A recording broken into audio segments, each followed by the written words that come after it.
So I've been watching a lot of the World Cup lately, and I had an interesting idea that I wanted to explore. To me, watching this tournament has felt very similar to the excitement I get during the normal World Cup, and with groups like Group B being a group of death, I wanted to explore how the groups in this tournament might relate if you made them an international equivalent. Now, obviously, the easiest way to do this is to just take the home nations of the teams and put them in the groups, and I did create that. But while it works okay on an individual group level, even if the groups end up being a little bit stacked with some of the strong national teams, it starts to fall apart for sure when you get to the knockouts and realize there are way too many nations represented multiple times. So I wanted to create a full international group stage that I think represents the teams in the Club World Cup pretty well. Now, I know it's not perfect, and I didn't use any actual data from the teams to create this, just personal feelings of where I think the teams and nations rank up against each other, not where the data says they rank up. I also only really know about the European and MLS teams, as those are the leagues I tend to watch, so I wanted to make sure my biases weren't too strong. So I wanted to judge how I knew about the teams before with how they performed in the group stage, so I did wait till the end of the group stage to create this. Also, I didn't really have the idea till the beginning of the final group stage games when they were doing the third game in each group. Now, the way that I assigned the nations wasn't a straight 1 to 32 list. I set each of the teams into groups of elite, excellent, good, average, and okay, with 8 in the first 3 and 4 in the last 2. Since none of the teams are bad, okay is my bottom group. They all made it to this tournament, right? And then I did the same thing with the nations. And again, not just the top 32 teams, but the ones that I would consider to be in each of those categories, regardless of their current FIFA rank. And again, since none of them are bad, there's only 1 or 2 teams in my groups that I can't recall ever seeing at a World Cup. They've all made it in the past, for even if it was just for hosting reasons. And then to avoid any further bias of me putting teams that I like with nations that I like after I made my categories, I assigned the nations to those teams in the order that they appeared on the list as I wrote them down. So without further ado, let's look at each of the groups. Group A is Al Ahly, Inter Miami, Palmeiras, and Porto. And if we look at their home nations, Egypt, USA, Brazil, and Portugal, that would be a cool, kind of strong group, I think, with the nations lining up with most people's expectations from this group. Does kind of fit pretty well with what would actually show up in a World Cup, with nobody being too powerful or too weak. It is one of the more evenly matched groups overall, I think, and I think most people still would have expected Palmeiras and Porto or Brazil and Portugal to progress.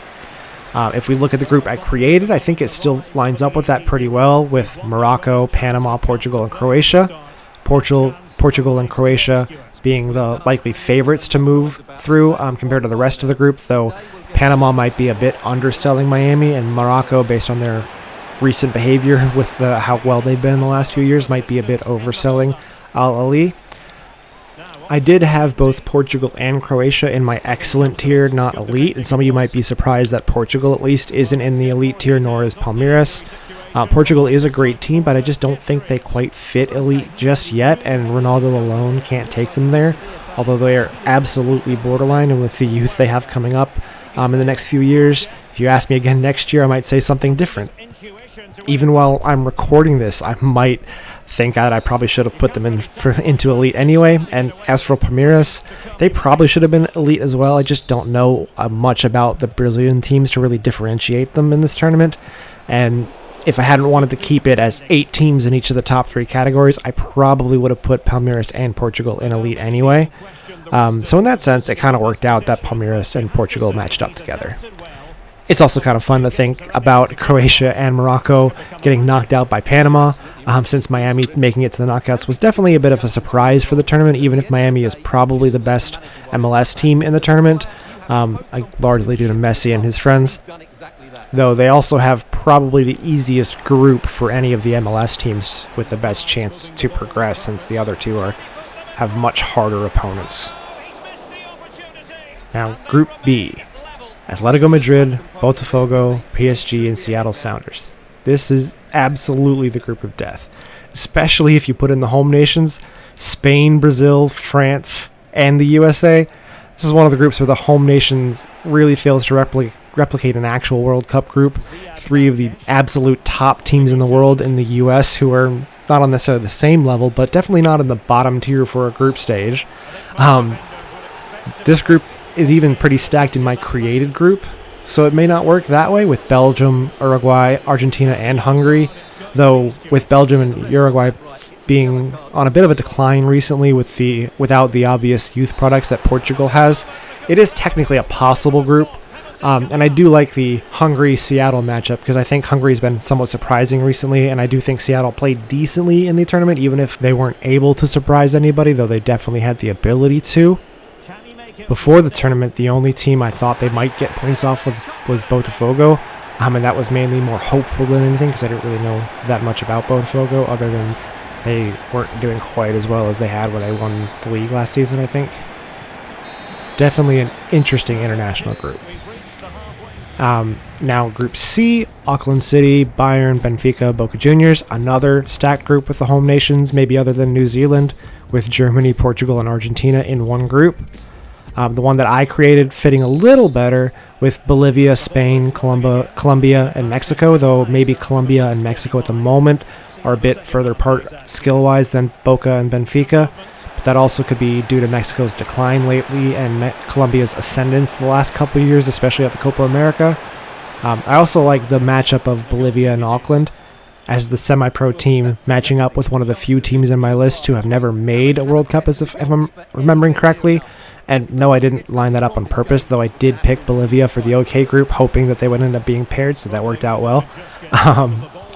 Now on to Group D, Chelsea, ES Tunis, Flamengo, and LAFC. With the home nations, it's England, Tunisia, Brazil, and USA. Maybe a bit strong with England and Brazil together, but not too bad. As for my group, this feels like one of the more accurate normal groups, with France being the clear favorite, Switzerland and the USA fighting for second, and then Qatar filling the group out and not being seen to have much of a chance. And unfortunately for MLS fans, LAFC definitely played like it. As for the other 3 teams, it lined up pretty well, though I think most people might have had Chelsea on at least the same level as Flamengo rather than the category below. But Chelsea was one of the teams I dropped from Elite because I felt that Europe was overrepresented, though the way that the group turned out kind of fit my created group pretty well, in my opinion. And on to Group E. Inter Milan, Monterrey, River Plate, and Urawa Reds. I hope I said that right. Probably didn't.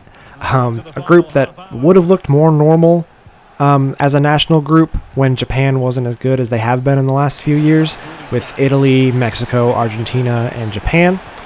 For my created group, it is rather similar to E, with an obvious favorite, 2 challengers and a weaker team, with England, Austria, Denmark, and South Africa.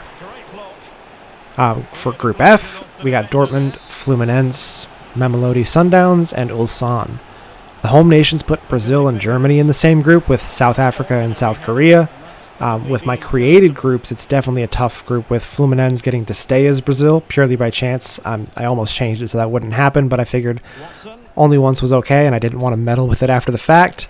And then the challengers being Senegal, South Korea, and Poland, with it almost being 2 home nations matching in my created group twice in a single group, but South Korea matched up with the other South team, South Africa, and Ulsan, the South Korean team, ended up being Poland. For Group G, we have Al Ain, Juventus, Man City, and Wydad AC. With the home nations, you'd have thought Wydad might have put up more of a challenge the way Morocco's played lately, with the UAE, Italy, and England filling out the rest of the group. It's definitely a possible group with Italy's slight decline lately, though their Euro win probably keeps them high enough in the rankings to prevent this group from actually being possible. As for the ones I created, it gives a similar problem to some of the other groups, with Germany and the Netherlands both being really strong teams in the same group, with Algeria and Albania.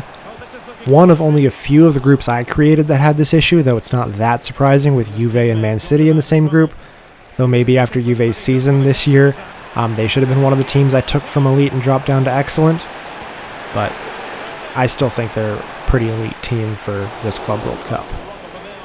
Now for Group H, we have Al Hilal, Pachuca, Real Madrid, and RB Salzburg.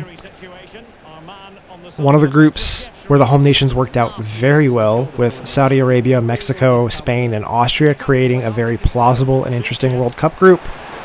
This is one of the ones where my created group kind of falls a little bit short of that, with Australia, Sweden, Italy, and Turkey, though only because the elite team that I matched with Real Madrid really doesn't feel elite in comparison to some of the others. I did the nations first, and I put Italy in the elite tier over some of the other excellent teams, largely because of their history in the early 2000s when they actually won the World Cup, and then their recent Euros win in spite of missing out on the recent World Cups, and they were still pretty high up in the world rankings because of that. But after they matched up with Real Madrid, one of the elites of this tournament, just feels like it might not have been the best matchup. But since I feel like the rest of the groups lined up well, I didn't want to start over, and there's always that one little oddity in the group or list, so I'm kind of happy with it, even though if the Italy-Real Madrid match is not my favorite compared to all the other elite matches. Anyway, I created all this at the end of the group stage, so we now know who's progressed, and now we can look at the projected knockouts, and ignore the fact that I created the knockout brackets and the groups first, and Botafogo and Benfica definitely haven't been eliminated by the time I was able to record the audio. So, here's what we have to look forward to in the knockout stage. Palmeiras and Botafogo, which Palmeiras already won.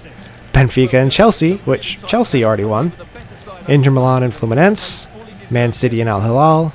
PSG and Inter Miami, which hasn't actually happened yet for me when I'm recording, but might before I can upload. Same with the next game of Flamengo versus Bayern. And then we have Real Madrid and Juve, and finally Dortmund versus Monterrey. Now, if we look at the home nation bracket, we see one of the big issues with it right away. Brazil can't play itself. And then also 2 other games in the same stage before moving on, as well as there are quite a few nations that have 2 teams that have qualified for the knockouts. Now, with my created groups, the brackets look a little bit more normal, much more like a normal World Cup bracket, and with quite a bit of fun matchups that seem to align pretty well with the original teams. So, Portugal has already beaten Uruguay in my situation here, and Switzerland has already beat Colombia. Then we have England playing Brazil, the Netherlands playing Australia, Argentina taking on Panama, which is probably the most lopsided one, and I think that lines up pretty well. Then we have France versus Spain, a clash of 2 of the top teams, followed by Italy versus Germany, another clash of 2 of the top teams. And then Senegal versus Austria.